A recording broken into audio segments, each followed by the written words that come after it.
In this video, you are not just going to watch and see the analysis of what Buhari told Fani Kayode, and Fani Kayode now go and tell Nnamdi Kanu that look at what Buhari intended. He told me that if he assumes office as a president, that he is going to deal with the Igbos and he is going to kill them because he did not forgive the Igbos. This is what Buhari told FFK, and FFK revealed it to Nnamdi Kanu. But in this video, you are still going to see the genesis of all these people they call Fulani herdsmen, Fulani terrorists.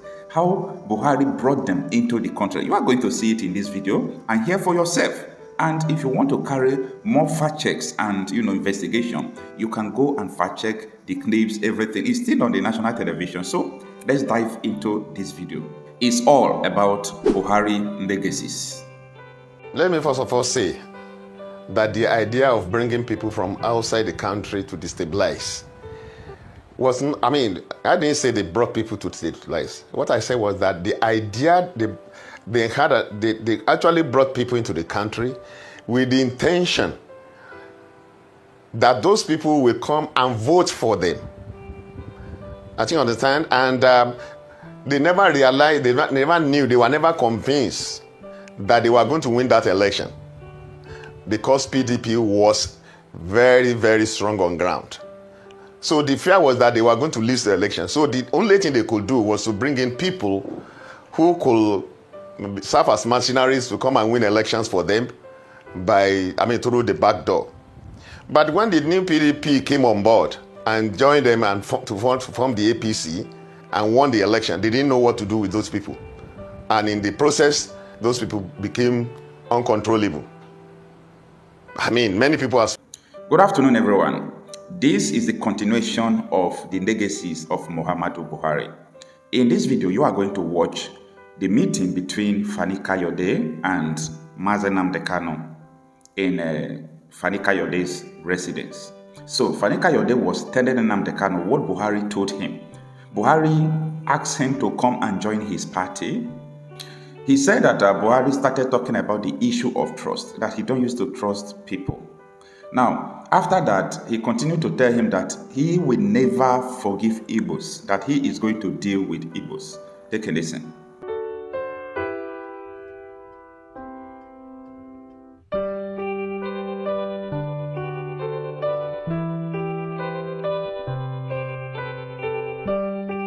In APC for 9 months. What I saw. Memorable name. Oh my God. What I saw, man. Memorable name. And because I was fighting Jonathan because Jonathan was giving too much to the Northerners and he was very unfair to the Yorubas. You know the story. And I told them, I said, look. So when I went to APC, Buhari now, I met Buhari through El Rufai. We interacted 3-4 times. We'll go and meet him. He had a house somewhere else, not here. He lives just around the corner from here now.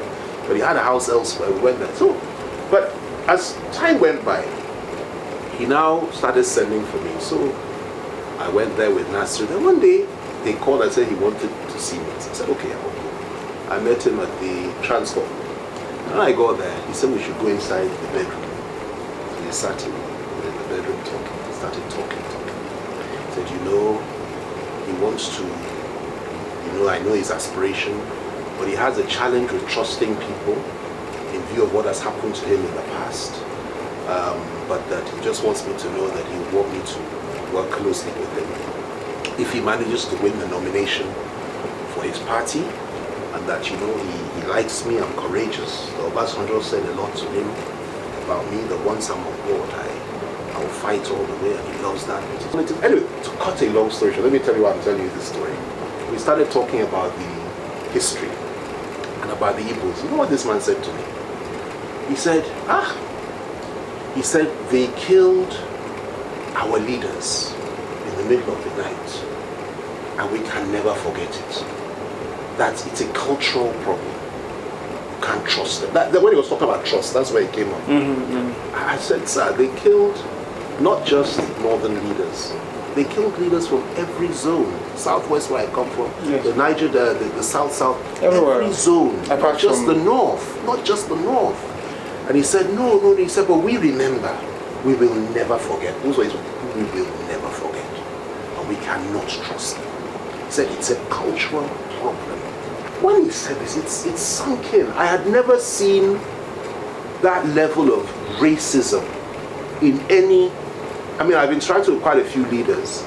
I've never seen that. This was deep-seated hatred for a whole nation of people. And I left that room thinking to myself, these people have to be stopped. Because if they're not stopped, if they have power, what they will do, first they will deal with the Igbos, yes. Then they will come and deal with us. You know, they will deal with everybody. And it's one of the main reasons, apart from the issue of Muslim ticket. That's what I said no. Not only will I leave them, I will also expose them and fight them.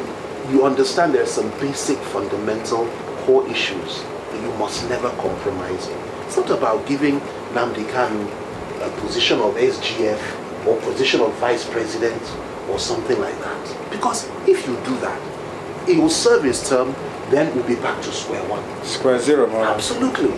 You know, you've got to fight for your people. You've got to fight for your people. And it's a structural, seismic change, both in thinking and in approach. And if they say no, then break it. You know, I told you when we were in detention, the truth is I don't even believe in this union anymore. I don't believe in it. I don't believe in Nigeria. I don't believe that the Northwest and the Northeast, you know, as they are now, should be part of us. Because their whole mindset, their whole, you know, view about the world is different to ours. Now, before I will go into the details and, you know, explaining to the details what Buhari told FFK that he told Nnamdi Kanu. Now, I want to let you know that Fani Kayode, you hear him saying he don't believe in one Nigeria. He don't believe in Nigeria because he don't think that all those Northeast, North have the same ideology with us. Not because they are bad. He did not say that the North are bad. No, that is not what he said. He said they don't have the same ideology with the South. And he is correct. Tinubu made the same statement in 1999 that he don't believe in one Nigeria. So many Northerners made the same statement. So why are we deceiving ourselves? Why are we deceiving ourselves? The incumbent president said so he don't believe in one Nigeria. Everybody knows that this country is not going to continue to work like this because there is a system. I mean a system. It is very difficult to change a system. It's very difficult to destroy a system unless you stop the system. This system we have in Nigeria is programmed to kill you, take you back, and so on and so forth. So that is apart. Now let us focus on the issue of what Buhari said.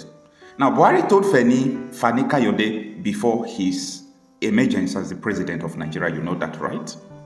When he assumed office as the president, did he not do exactly what he told Fani Kayode? Buhari admitted that there is a cultural problem in Nigeria.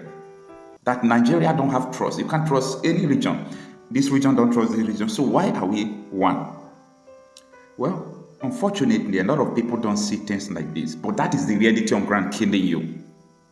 That is the reality on ground killing you. And that is why when Buhari allowed these terrorists to come into Nigeria in the name of election, he never believed that the North will be the first victim to this insurgents. He did not believe that.